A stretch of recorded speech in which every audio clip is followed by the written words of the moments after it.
Assalamualaikum warahmatullahi wabarakatuh. Alhamdulillah rabbil alamin wa bihi nasta'in ala umuri dunya waddin. Asyhadu an la ilaha illallah wahdahu la syarika lah wa asyhadu anna Muhammadan abduhu wa rasuluh. Allahumma salli wa sallim ala nabiyyina Muhammad wa ala alihi wa sahbihi wa man wala amma ba'd. Para jamaah yang dirahmati Allah, alhamdulillah kita ucapkan puji syukur kita kehadirat Allah Subhanahu wa taala yang telah memberikan kenikmatan yang tidak terhingga pada diri kita. Kita berharap mudah-mudahan kita selalu bisa mensyukuri kenikmatan yang telah diberikan oleh Allah pada diri kita dengan mencintai dan mencoba untuk selalu menggunakan kenikmatan yang telah diberikan oleh Allah pada diri kita untuk membangun kesetiaan kita di dalam beribadah kepada Allah Subhanahu wa taala. Para jamaah yang dirahmati Allah, ada satu nasihat dari guru saya yang selalu saya renungkan. Dia mengatakan, beribadahlah karena cinta, maka kamu akan menikmati apa yang kamu lakukan ketika kamu beribadah. Karena ketika orang itu melakukan sesuatu yang dicintai, maka dia tidak akan pernah merasa terbebani dengan apapun yang dia lakukan. Nah, ucapan atau ungkapan itu saya renungkan dan saya buktikan di dalam kehidupan. Ketika kita mencintai apa yang kita kerjakan, semua jadi enak, semua jadi nyaman, semua jadi menenteramkan dan tidak ada beban di dalam hidup kita.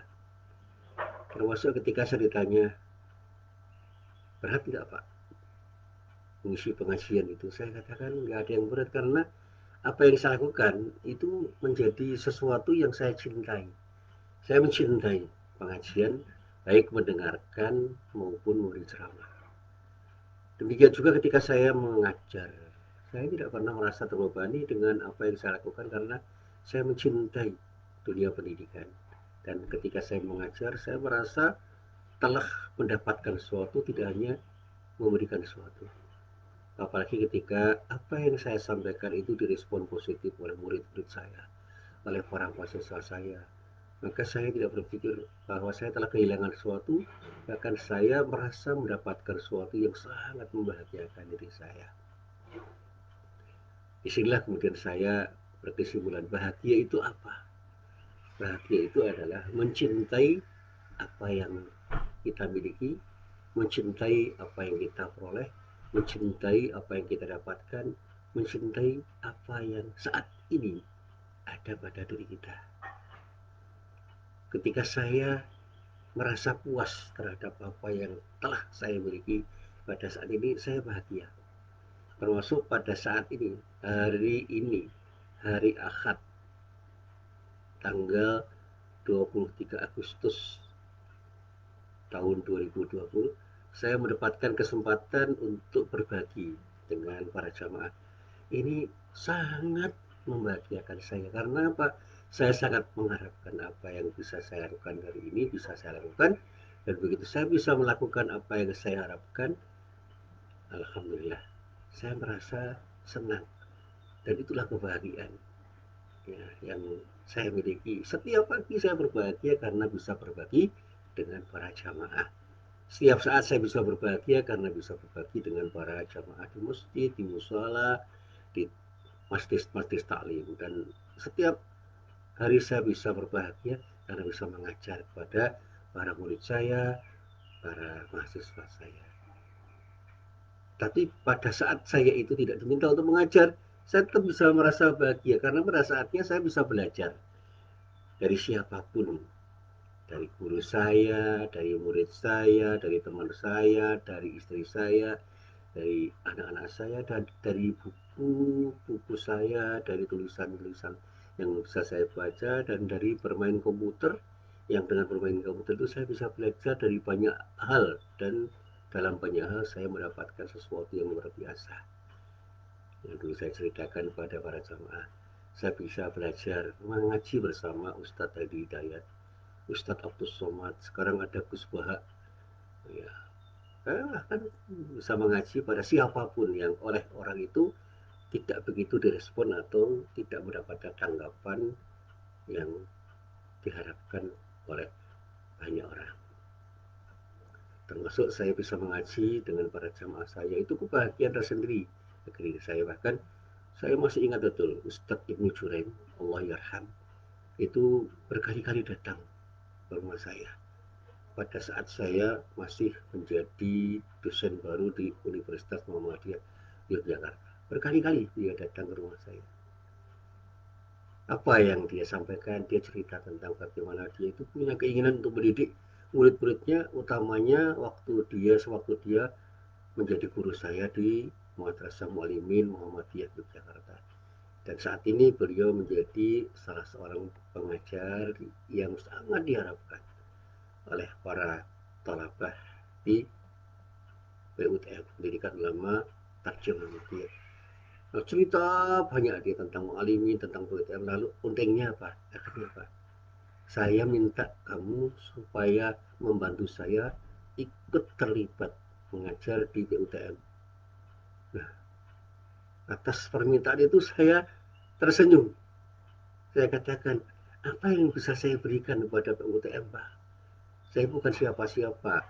Ilmu saya itu terlalu dangkal untuk bisa saya pakai sebagai alat mengajar di PUTM.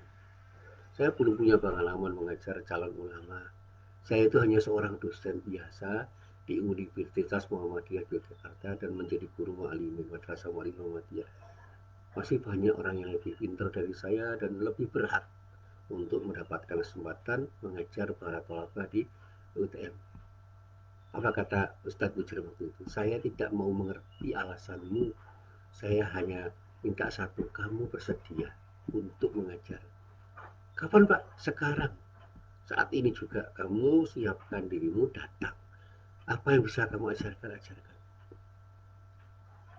Saya merenung sebentar. Kemudian saya tanya, apa saya bisa Pak? Ustadz Bujur mengatakan, bisa.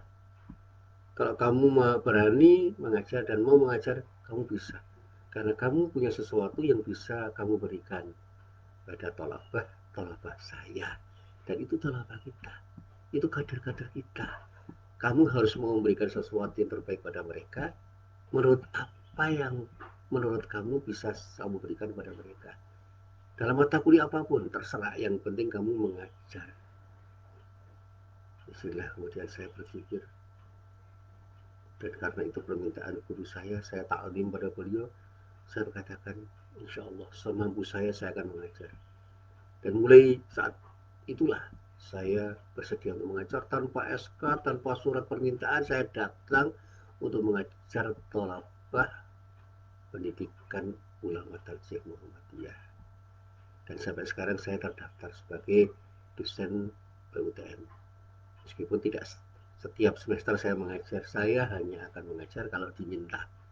Dan kalau tidak diminta, saya tidak akan pernah mengajar. Kenapa? Saya masih ingat nasihat beliau. Nek dijaluk kowe aja ora. Ning aja ngemis. Ngemis apa-apa. Nek kowe dinehi aja nolak. Kuwi rezekine Gusti Allah. Ning aja njaluk-njaluk. Ngemis ki ora apik, ngemis apa wae ora apik. Nek diwenehi tok terima, tok syukuri. Insyaallah Gusti Allah bakal menehi luwih saka apa sing tok arep-arep. Ketika kamu itu diberi dan kamu mensyukuri nikmat Allah dari pemberian orang itu, insya Allah Allah akan berikan sesuatu yang lebih baik, lebih besar nilainya dibanding dengan apa yang telah kamu terima saat ini. Dan itu yang saya renungkan. Dari situlah kemudian saya mendapatkan banyak hal. Ketika saya mengajar, saya sebenarnya tidak mengajar.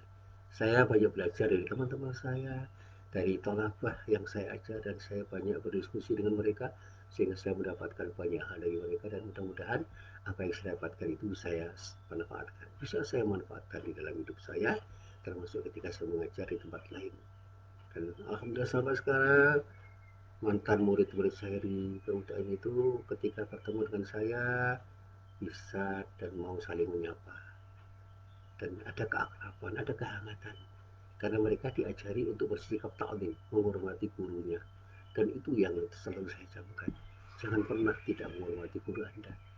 Seperti apapun jasa mereka, sekecil apapun jasa mereka. Karena betapapun mereka telah berjasa untuk mencerdaskan diri Anda pada saat Anda belajar. Dan itu yang saya gunakan sebagai alas belajar untuk bisa selalu berbahagia dimanapun dan kapanpun saya berada.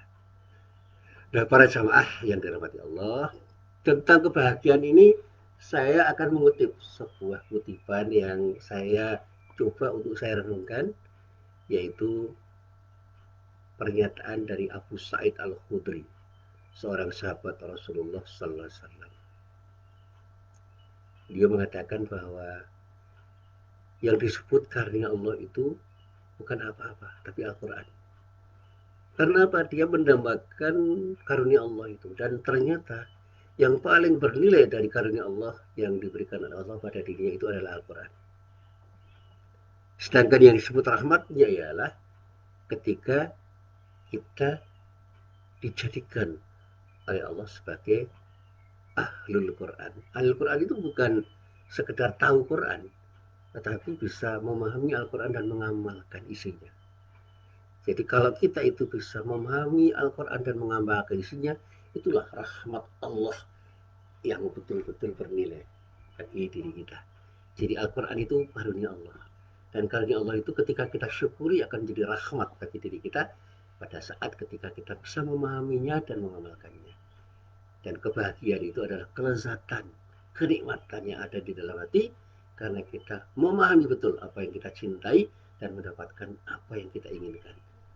Sehingga ketika orang itu mendapatkan Al-Quran dan bisa mempelajarinya, kemudian memahaminya dan mengamalkan, dia akan berbahagia karena dia merasakan ada kelezatan di dalam hatinya, karena dia tahu apa yang dicintai, dia memahami apa yang dicintainya, dan mendapatkan apa yang diinginkan karena dia berhasil mendapatkan Al-Quran dan bisa memahami Al-Quran, serta bisa mengamalkan Al-Quran. Bahagialah, berbahagialah orang yang mendapatkan Al-Quran dan bisa memahaminya, lalu bisa mengamalkan di dalam seluruh aspek kehidupan. Ini rangkaian kalimat yang saya coba untuk saya renungkan. Betul, ternyata luar biasa, Masya Allah. Ketika kita betul-betul bisa bersahabat dengan Al-Quran, membacanya, memahaminya, merenungkan apa yang kita baca dan kemudian mencoba mengamalkan di dalam kehidupan, tidak ada yang membuat hati kita itu gundah, resah, gelisah. Yang ada adalah kebahagiaan karena kita mendapatkan sesuatu yang kita harapkan dan betul-betul kita mencintai apa yang kita amalkan dengan apa yang bisa kita pahami dari Al-Quran yang kita baca, dan pada saatnya kita bisa merasakan manfaat dari pengamalan isi Al-Quran itu di dalam kehidupan kita karena Allah menjanjikan yang terbaik bagi siapapun yang bertakwa kepada Allah. Siapa mereka? Orang-orang yang beriman dan beramal soleh dengan acuan Al-Quran yang diwahyukan oleh Allah kepada diri kita melalui lisan Nabi Muhammad SAW setelah beliau mendapatkannya dari malaikat Jibril, dan mereka membuktikan Al-Quran itu menjadi sesuatu yang indah ketika mereka para sahabat bersama Rasulullah mengamalkan isi Al-Quran. Buktikan Al-Quran itu menjadi sesuatu yang membahagiakan, dan Rasulullah telah membuktikan bersama para sahabatnya dengan Al-Quran yang mereka baca, dengan Al-Quran yang mereka pahami, dengan Al-Quran yang mereka amalkan, mereka mendapatkan kebahagiaan dari Allah Subhanahu wa Ta'ala berupa kemenangan di dalam hidup, kemenangan untuk bisa menundukkan hawa nafsu, kemenangan untuk bisa melawan godaan setan, dan kemenangan dari setiap godaan yang membuat mereka sukses di dalam meraih cita-citanya. Nah, para jamaah yang dirahmati Allah, sesuatu yang bisa menimbulkan kebahagiaan, kesenangan, atau kenikmatan hidup itu banyak. Ketika kita mendapatkan sesuatu yang kita harapkan, disitulah kebahagiaan itu terjadi. Baliknya ketika kita kehilangan sesuatu yang kita harapkan, kesedihan akan menimpa diri kita. Jika kita kehilangan sesuatu yang kita cintai, itulah kesedihan yang bisa menimpa diri kita. Kita menjadi orang yang berduka. Oleh karena itu, ingatlah karunia Allah ingatlah rahmat Allah.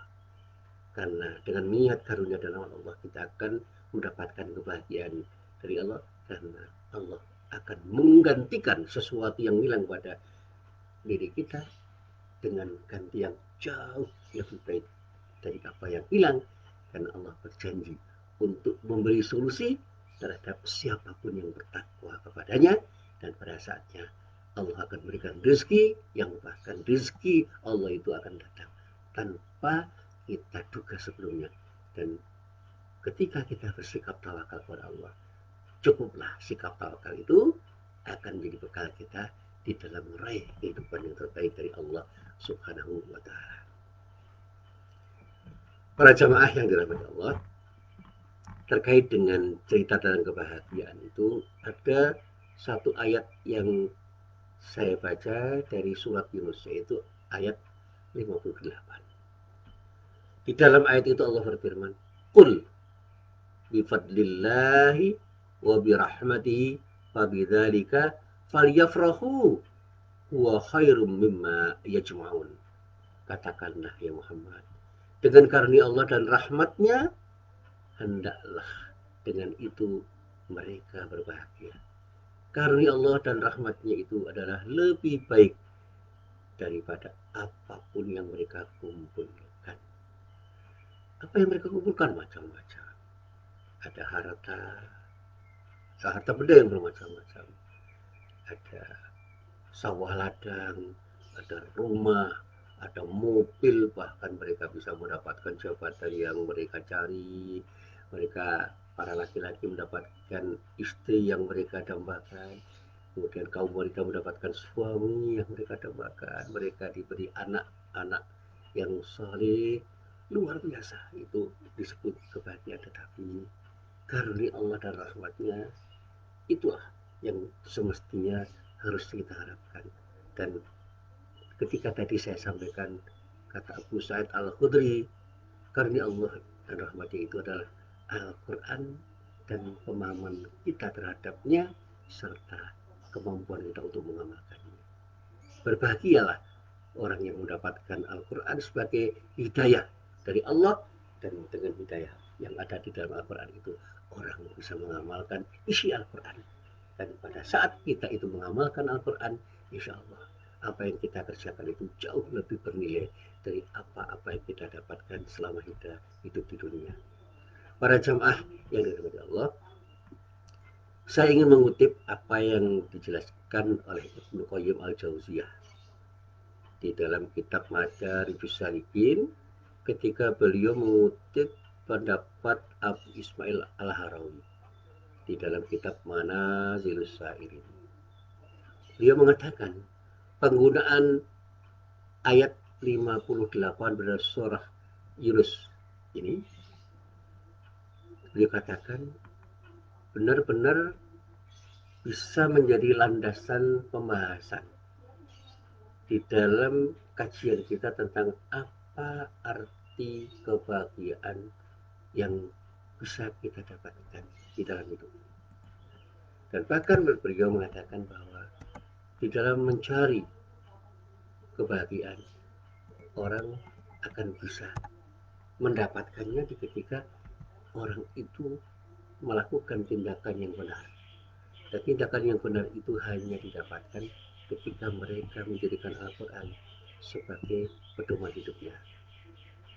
Rahmat Allah dan karunia Allah itu hanya akan mereka dapatkan ketika mereka benar-benar membaca Al-Quran, memahaminya dan mengamalkannya.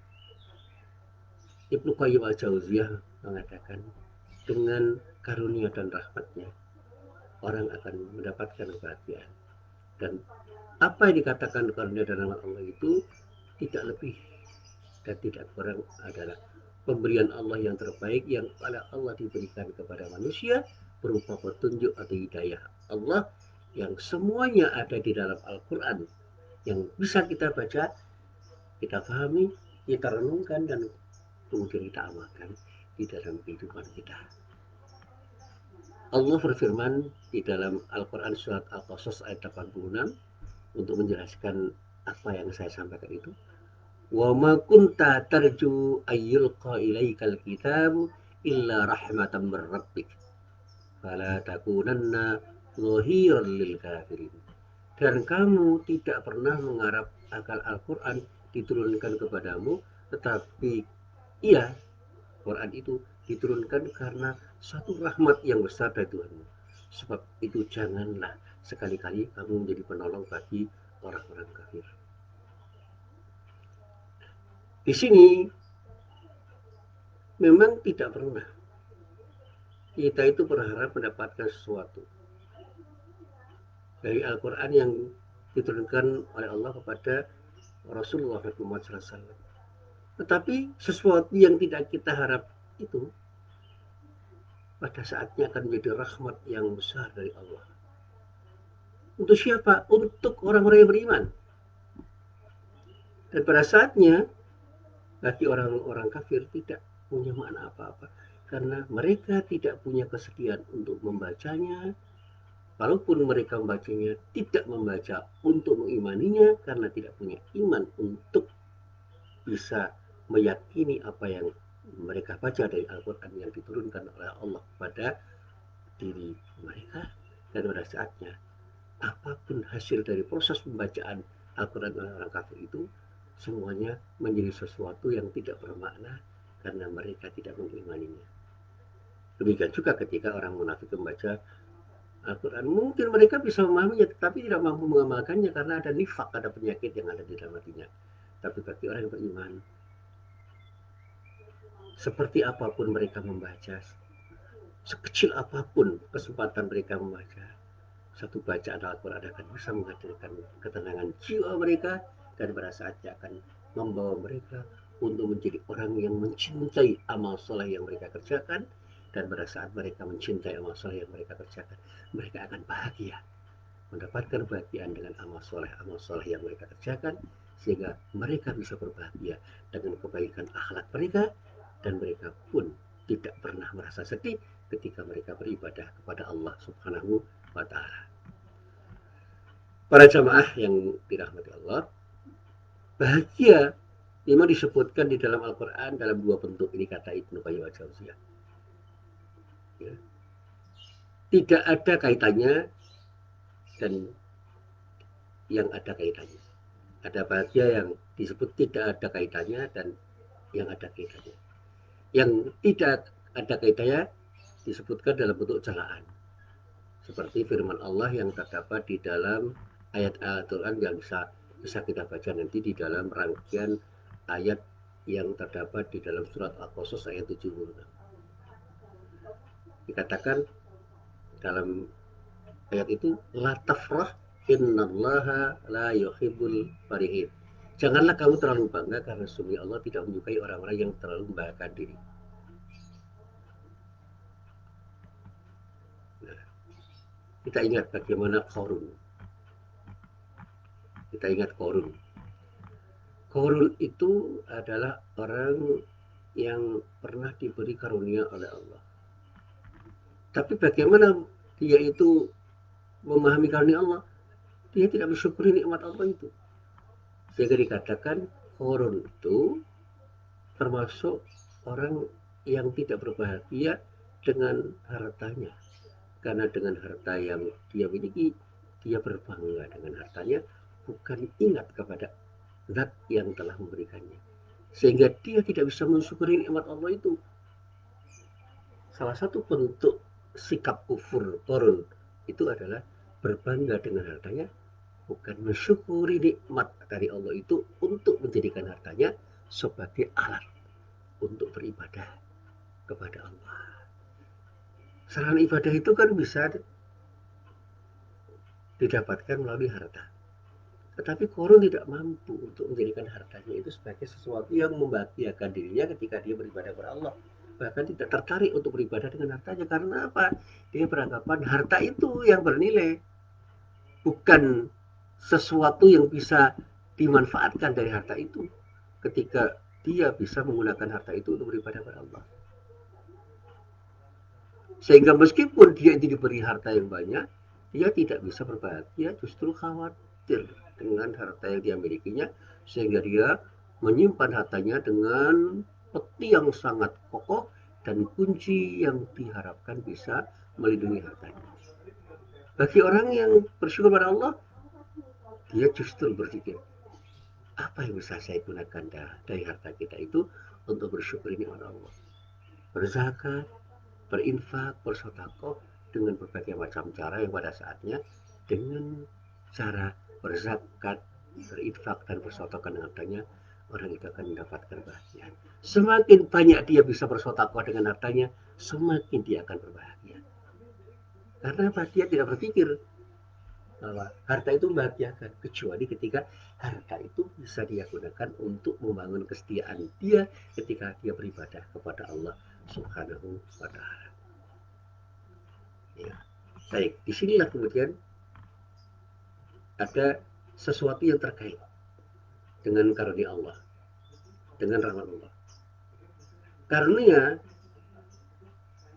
dan rahmat Allah itu adalah sesuatu yang diberikan oleh Allah.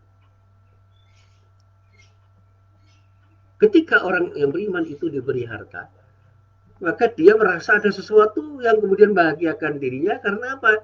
Dengan hartanya dia akan bisa beribadah kepada Allah.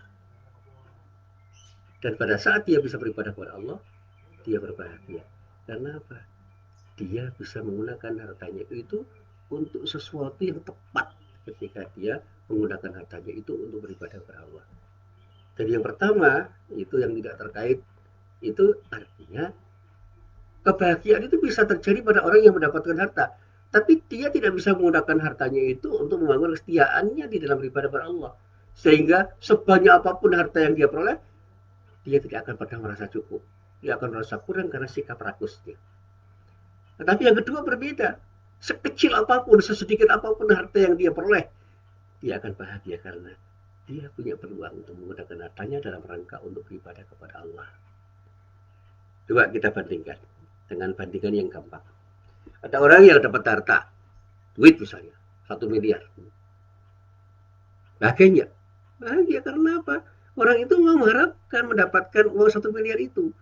Tetapi apakah itu membuat dia puas? Tidak. Ketika dia itu mendapat kebaikan karena harta itu, dia akan merasa kurang untuk menggali, mencari, dan meraup duit yang lebih banyak. Itu seperti orang korupsi. Apakah orang yang korupsi 1 miliar itu puas dengan korupsinya? Tidak. Dia akan mencari peluang lagi untuk korupsi, dan tidak pernah dia puas dengan apa yang didapatkannya. Sehingga pada saat dia ketahuan, barulah dia tahu bahwa apa yang dia lakukan itu akan membuat dia bersedih, membuat dia berduka. Karena dia dipenjara karena korupsinya misalnya. Kenapa dia rakus dengan harta yang dia peroleh? Karena dia berbahagia dengan hartanya. Berbeda dengan orang yang bekerja dengan cara yang dibenarkan oleh Allah. Sekecil apapun duit yang dia dapatkan, misalnya dia dapat 1 miliar, dia berpikir untuk apa duit 1 miliar yang saya dapatkan. Kemudian dia ingat, masih ada orang miskin, orang-orang fakir, anak yatim, orang-orang yang membutuhkan harta itu. Dia berbagi kepada semua orang. Ketika ada orang sedang bangun masjid, dia berbagi pada panitia bangun masjid untuk memberi agar masjid itu segera selesai dibangun. Dan dia bahagia ketika bisa memberikan sumbangan kepada panitia pembangunan masjid itu. Termasuk, saya bersama kawan-kawan di pimpinan cabang Muhammadiyah Kraton dan pimpinan ranting Muhammadiyah Kadipaten Dulu sedang membangun SD Muhammadiyah Kraton bersama teman-teman dari SD Muhammadiyah Sapet. Saya mengetuk hati para calon dermawan untuk menyumbang. Alhamdulillah mengalir sebegitu rupa tanpa henti.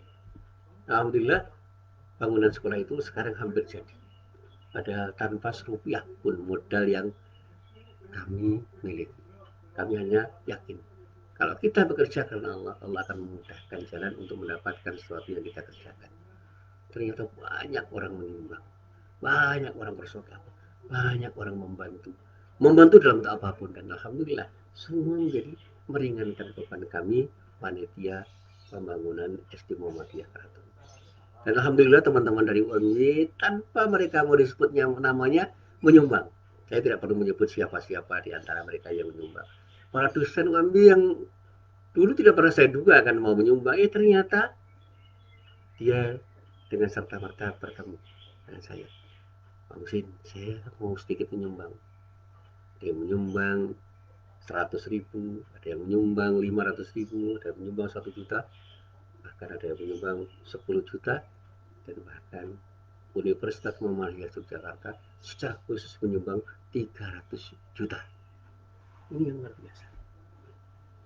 Alhamdulillah, semua mengalir. Dan saya yakin, ketika orang itu bersyukur atas nikmat yang diberikan oleh Allah, nikmat yang menjadi karunia, itu akan menjadi rahmat bagi dirinya, karena Allah ridho terhadap apa yang mereka lakukan. Disinilah saya ingin mengatakan, ketika kita mendapatkan sekecil apapun nikmat dari Allah, jadikan nikmat dari Allah itu untuk bersyukur pada Allah, sehingga nikmat dari Allah itu akan menjadi rahmat dari Allah untuk diri kita. Caranya bagaimana? Misalnya, kalau kita mendapatkan duit dari manapun arah datangnya itu,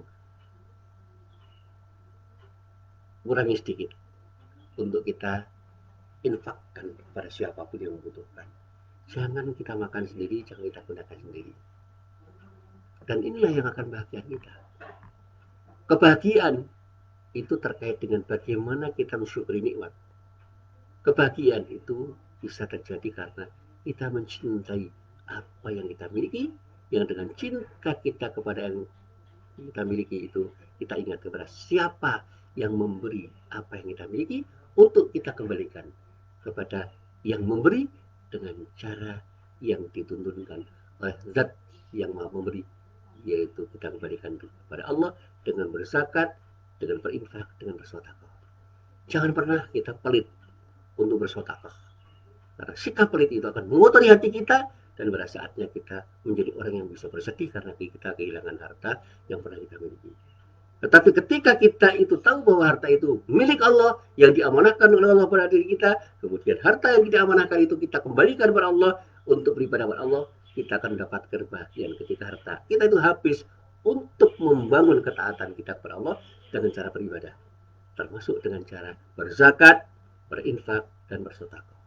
Buktikan di dalam hidup ini bahwa ketika kita mendapatkan sesuatu dari Allah, lalu kita kembalikan sesuatu yang kita dapatkan dari Allah untuk beribadah kepada Allah, disitulah ada kebahagiaan, karena kita bisa mensyukuri nikmat yang telah diberikan oleh Allah pada diri kita. Sebaliknya, ketika kita itu haus untuk selalu mencari, disitulah sikap rakus itu akan melekat pada diri kita, dan dengan sikap rakus itu kita tidak akan pernah puas ketika mendapatkan apapun yang kita inginkan. Bahkan kita terus akan menggali dan mencari sesuatu yang tidak pernah selesai untuk kita dapatkan, karena kita tidak akan pernah puas mendapatkan seberapapun yang kita dapatkan. Dan pada saatnya kita akan bersedih ketika apa yang kita miliki itu hilang atau lenyap dari tangan kita. Apapun yang kita miliki, ketika hilang, itu akan mengecewakan diri kita karena kita merasa itu adalah milik kita. Padahal kalau kita sadar bahwa itu milik Allah yang diamanahkan untuk kita, pada diri kita, dan kita kembalikan semuanya kepada Allah, maka ketika kita bisa mengembalikan, kita akan berbahagia. Karena pada saatnya kita sadar bahwa harta dan apapun yang kita miliki itu adalah milik Allah yang diamanahkan pada diri kita untuk kita berikan dalam rangka untuk membangun taatan kepada Allah. Kita punya ilmu, kita gunakan ilmu kita untuk beribadah kepada Allah. Kita punya harta, kita gunakan harta kita untuk beribadah kepada Allah. Kita punya kekuatan fisik, kita gunakan kekuatan fisik kita untuk beribadah kepada Allah. Ketika kita punya kesempatan, apapun kesempatan yang kita miliki, kita gunakan kesempatan kita itu untuk beribadah kepada Allah. Dan berusaha untuk mensyukuri nikmat Allah dengan cara menggunakan semua kenikmatan yang telah diberikan Allah itu untuk membangun kesetiaan kita kepada Allah dengan beribadah kepada Allah, dan insya Allah semua akan bahagia kita. Dan disitulah kata Ibnu Qayyim al-Jauziyah, orang akan mendapatkan bahagia bukan karena banyaknya sesuatu yang kita miliki, tetapi orang itu akan mendapatkan bahagia karena dia bisa beribadah dengan apa yang diberikan oleh Allah pada dirinya, terutama ketika mereka sadar bahwa dengan mengembalikannya kepada Allah, Allah akan selalu mengembalikan apa yang kita berikan kepada Allah dengan pemberian yang jauh lebih bernilai dari apa yang kita sedekahkan karena Allah. Inilah yang bisa saya sampaikan dalam kesempatan pagi hari ini. Jangan pernah kita pelit untuk bersedekah karena Allah, karena Allah akan menjanjikan, selalu menjanjikan kepada kita untuk memberikan yang terbaik dan lebih bernilai dari apa yang kita sedekahkan kepada Allah. Sebaliknya ketika kita pelit, kita akan mendapatkan kesedihan karena pada saat kita merasa tidak memiliki sesuatu yang kita harapkan, kita merasa belum mendapatkan sesuatu yang betul-betul bernilai. Sehingga sikap rakus kita akan selalu membawa diri kita untuk mencari, mendapatkan sesuatu yang jauh lebih bernilai, lebih besar, lebih banyak dari apa yang kita peroleh, dan disitulah kemudian kita dikendalikan oleh hawa nafsu kita, tidak justru mengendalikan hawa nafsu kita. Sekali lagi inilah apa yang bisa saya sampaikan, mari kita renungkan untuk kita amalkan di dalam kehidupan kita sehari-hari. Billahi taufiq wal hidayah. Wassalamualaikum warahmatullahi wabarakatuh.